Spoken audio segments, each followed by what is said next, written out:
सभी को मेरा प्यार भरा नमस्कार। सुबह सवेरे में एक बार फिर से आप सभी का हार्दिक स्वागत। आइए दोस्तों, शुरुआत करते हैं आज की प्रमुख खबरों से। कोरोना की दूसरी लहर से उभरती इकोनॉमी को मजबूती देने, लॉकडाउन से प्रभावित उद्योग धंधों को कर्ज की नई सुविधा देने और कारोबारी समुदाय में आशा का संचार करने के लिए केंद्र सरकार ने सोमवार को 6,28,693 करोड़ रुपए के राहत पैकेज का ऐलान किया। वित्त मंत्री निर्मला सीतारमण ने एक प्रेस कॉन्फ्रेंस के माध्यम से सोमवार को इन्हें समग्र तौर पर पेश किया। कर्ज के ऐलान के साथ साथ अन्य कुछ और भी महत्वपूर्ण कदम उठाए गए हैं। एयरफोर्स स्टेशन जम्मू पर हमले के करीब 24 घंटे बाद जम्मू के ही सैन्य ब्रिगेड मुख्यालय पर ड्रोन हमले की साजिश सतर्क सैनिकों ने नाकाम कर दी। रविवार रात व सोमवार सुबह अति संवेदनशील रत्नुचक और कालूचक में 2 ड्रोन मंडराते देखे गए, जो बाद में गायब हो गए। देश के 6 राज्यों और 2 केंद्र शासित प्रदेशों जम्मू कश्मीर व लद्दाख को 63 पुल समर्पित करते हुए रक्षा मंत्री राजनाथ सिंह ने सोमवार को कहा कि अगर किसी ने धमकाने की कोशिश भी की तो भारत बर्दाश्त नहीं करेगा। 70 साल में पहली बार चीन को लेकर भारत का रुख बदला है। अब तक चीन की आक्रामकता के खिलाफ अपनी बचाव वाली मुद्रा को ही ढाल बनाकर चलने वाला भारत अब उससे नजरें मिलाकर खड़ा है। यह बदला हुआ भारत किसी भी परिस्थिति में पलटवार के लिए सैन्य विकल्पों पर विचार कर रहा है। हाल ही में चीन से लगी सीमा पर 50,000 अतिरिक्त सैनिकों की तैनाती की गई है। अति संवेदनशील जम्मू एयरफोर्स स्टेशन में रविवार मध्यरात्रि ड्रोन हमले के बाद जांच एजेंसियों ने जांच में पाकिस्तान का हाथ होने का फिर से पर्दाफाश किया है। इस मामले में पाकिस्तान समर्थित जैश-ए-मोहम्मद और लश्कर-ए-तैयबा का हाथ है। जम्मू कश्मीर पुलिस ने आतंकी संगठन लश्कर-ए-तैयबा के 10 लाख के इनामी डिविजनल कमांडर नदीम अबरार व उसके एक साथी को गिरफ्तार कर लिया है। लंबे समय तक अपने यहाँ तालिबान की मौजूदगी से इनकार करने वाले पाकिस्तान ने आखिरकार स्वीकार कर ही लिया कि वो इस संगठन के आतंकियों को इलाज मुहैया कराता है। कश्मीर में 2 सिख युवतियों को मतांतरण के बाद अधेड़ उम्र के मुस्लिम व्यक्तियों से निकाह करवाने की घटना के बाद भाजपा नेताओं ने शिरोमणि अकाली दल को कटघरे में खड़ा कर दिया है। शिरोमणि अकाली दल नेता मनजिंदर सिंह सिरसा लव जिहाद को लेकर अपने ही पूर्व में दिए गए एक बयान के कारण भाजपा के निशाने पर आ गए। उन्होंने अपने पूर्व बयान में कहा था कि कोई धर्म इतना कमज़ोर कैसे हो सकता है कि उसे पुलिस का सहारा लेना पड़े, कानून का सहारा लेना पड़े। वहीं अब इस घटना को वो सीधे लव जिहाद बता रहे हैं और उत्तर प्रदेश जैसे कठोर कानून की मांग कर रहे हैं। अलग अलग नियामकों के बीच बिखरी उच्च शिक्षा को फिलहाल भारतीय उच्च शिक्षा आयोग HCI जैसे एक नियामक के दायरे में लाने की तैयारी पूरी कर ली गई है। जल्द ही उच्च शिक्षा आयोग का गठन हो जाएगा। विकास संबंधी चुनौतियों का समाधान करने के लिए निजी क्षेत्र के 11 पेशेवर 18 महीने के लिए कर्नाटक के उच्च सदस्य नौकरशाही के साथ मिलकर काम करेंगे। अधिकारियों के अनुसार यह अपनी तरह का पहला कदम होगा। जम्मू कश्मीर में सिख लड़कियों के मतांतरण के विरोध में सिख समुदाय का विरोध तेज होता जा रहा है। सिख समुदाय के लोगों ने जम्मू व दिल्ली में प्रदर्शन कर मतांतरण पर कठोर कानून बनाने की मांग की है। वहीं केंद्र सरकार ने भी ये मामला गंभीरता से लिया है और गृह मंत्री अमित शाह ने अगवा की गई लड़कियों को सुरक्षित स्वजनों के पास पहुंचाने का आश्वासन दिया है। टाटा मोटर्स वर्ष 2025 तक 10 नए इलेक्ट्रिक वाहन बाजार में उतारेगी। वित्त मंत्री ने कल दिए गए राहत पैकेजों के ऐलान के मुताबिक टूरिज्म को बढ़ावा देने के लिए भारत आने वाले पहले 5 लाख पर्यटकों को मुफ्त वीज़ा दिया जाएगा। वहीं खाद्य सब्सिडी में भी वृद्धि की गई है। निर्यातकों के संगठन FIO ने सोमवार को कहा कि चालू वित्त वर्ष के लिए $400 अरब का निर्यात लक्ष्य कुछ ज़्यादा ही महत्वाकांक्षी है और इसे हासिल करना आसान नहीं होगा। इसे हासिल करने के लिए कंपनी को आक्रामक मार्केटिंग करनी होगी। कोरोना संकट से जूझ रहे उद्योगों के लिए सोमवार को सरकार द्वारा घोषित राहत पैकेज का शेयर बाजार पर खासा असर दिखाई नहीं दिया। मुख्य आर्थिक सलाहकार कृष्णमूर्ति सुब्रमण्यम ने कहा है कि LIC और भारत पेट्रोलियम सहित अन्य कंपनियों का विनिवेश लक्ष्य पटरी पर है। इस लक्ष्य को पाने के लिए जमीनी स्तर पर कार्य जारी है। चालू वित्त वर्ष में 1.75 लाख करोड़ जुटाने का लक्ष्य है। सबको घर मुहैया कराने की शहरी आवासीय परियोजनाएं शहरी श्रमिकों के पलायन को रोकने में मददगार साबित होंगी। योजना के तहत अब तक 1.25 करोड़ पक्के मकानों को बनाने की मंजूरी दे दी गई है, जिसमें 80 लाख निर्माण अंतिम दौर में हैं।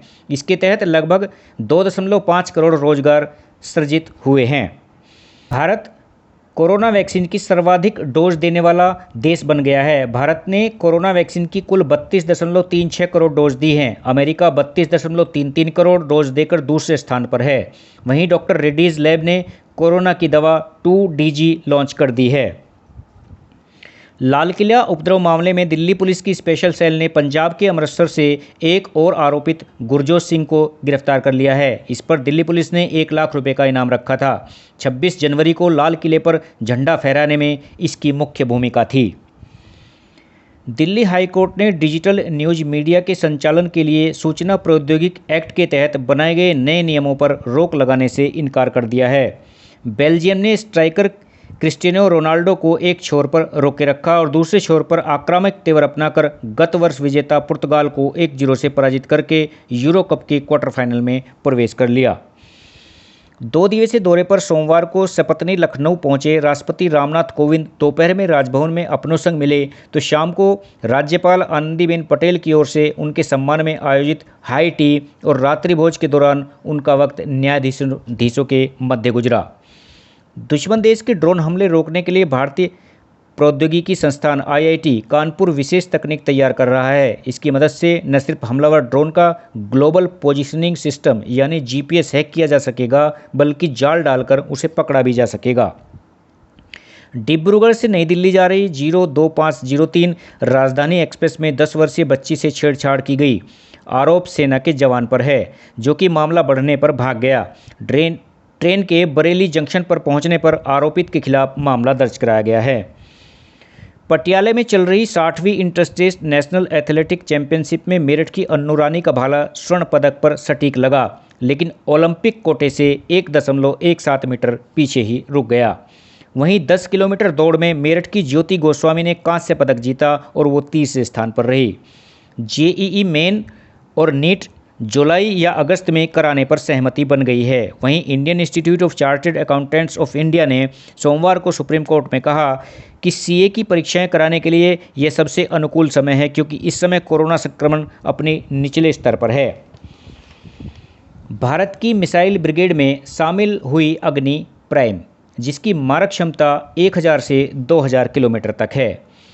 गंगा में शव बहाए जाने के मामले में सुप्रीम कोर्ट ने हस्तक्षेप करने से इनकार करते हुए मामले को राष्ट्रीय मानवाधिकार आयोग के समक्ष ले जाने का निर्देश दिया है। भारतीय अंतरिक्ष अनुसंधान संगठन इसरो के लिए समय भले ही प्रतिकूल हो, लेकिन वे इस साल दिसंबर में पहला मानव रहित मिशन लॉन्च करने की तैयारी में है। जम्मू कश्मीर के अनंतनाग में सोमवार से श्री बाबा अमरनाथ की पवित्र गुफा में पूजा अर्चना शुरू हो गई। उप राज्यपाल मनोज सिन्हा ने सोमवार को बाबा की पूजा अर्चना की। माइक्रो ब्लॉगिंग प्लेटफॉर्म ट्विटर ने सोमवार रात जबरदस्त दबाव के बीच भारत के गलत नक्शे को प्लेटफॉर्म से हटा लिया। इस नक्शे में जम्मू एंड कश्मीर व लद्दाख को भारत में नहीं बल्कि अलग देश के तौर पर दर्शाया गया था। अब बात करते हैं आओ रोपे अच्छे पौधे की। आज हम बात करेंगे बांस के पौधे की। बांस यानी हरा सोना, इसका व्यापक आर्थिक व सांस्कृतिक महत्व है। प्रकृति का ये गहरा मित्र है और अन्य पौधों के मुकाबले तिगुना ऑक्सीजन देता है। तना ही नहीं, पत्तियां भी औषधीय गुणों से भरपूर हैं। 136 से ज़्यादा बांस की प्रजातियां होती हैं। 15 से 20 मीटर तक इसकी लंबाई होती है। 3 से 4 साल में पेड़ तैयार हो जाता है। 15 से 18 सेंटीमीटर इसकी मोटाई होती है। 25 से 30 हज़ार तक 1 एकड़ खेती का मुनाफा होता है और ये पेड़ 50 वर्ष तक जीवन जिंदा रह सकता है। 10,000 के खर्चे से 1 एकड़ में बांस की खेती की जा सकती है। बांस के औषधीय गुण। बांस के पत्तों से निकले द्रव से तैयार जूस में एक्टिव कंपोनेंट होते हैं। Flavonoids, phenol acid, inner इस्टर्स, polysaccharide, amino acid, peptide, manganese, zinc की पूर्ति होती है। बांस की कोपल का काढ़ा बनाकर पीने से सांस का रोग दूर होता है। बांस खाने से मधुमेह को नियंत्रित करने में मदद मिलती है। बांस का खूंट, पहली बार निकला तना, ये रक्तचाप व कोलेस्ट्रॉल घटाने की दवा बनाता है। अब बात इधर उधर की। बजता मिला 3 दिन पहले नदी में गिरा फ़ोन। मोबाइल फ़ोन का इस्तेमाल करते समय हम हमेशा उसे पानी से बचाने की कोशिश करते हैं, हालांकि कभी कभी ऐसा होता है कि यह पानी के संपर्क में आ जाता है और काम के लायक नहीं रहता। इस बीच अमेरिका के एक प्रांत इडाहो में एक ऐसी घटना हुई जहां पर पानी के अंदर 3 दिनों तक आईफोन रहा लेकिन ख़राब नहीं हुआ। दरअसल टॉम एडम्स और उनकी पत्नी मालो नदी में जब मछली पकड़ रहे थे तभी उनकी नाव टिल्डन ब्रिज बोट रैंप के पास पलट गई। इसके चलते उनका आईफोन, चाबियां, पर्स और मछली पकड़ने वाला कांटा पानी में गिर गया। चूँकि पानी का बहाव काफ़ी तेज़ था इसलिए थोड़ी देर में ये सारा सामान आंखों से ओझल हो गया। परेशान एडम्स ने तुरंत ही विंघम County search and rescue dive team से संपर्क किया।